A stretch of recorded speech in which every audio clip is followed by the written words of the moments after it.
North Carolina is in the cold, icy grip of a mammoth winter storm. Enjoy the beauty, but respect the danger. Snow and ice can make the scene outside your window look like a holiday card, but don't be fooled.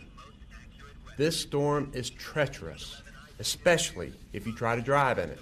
From Charlotte across central North Carolina, the biggest concern now is ice making roads even more dangerous and increasing the likelihood of more power outages. Travel conditions are extremely hazardous in many places. The State Highway Patrol has responded to more than 500 crashes just since midnight.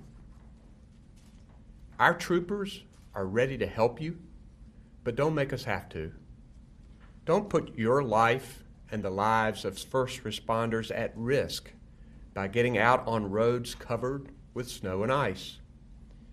Instead, stay put if you can. Wrap a few presents, decorate the tree, and watch some football.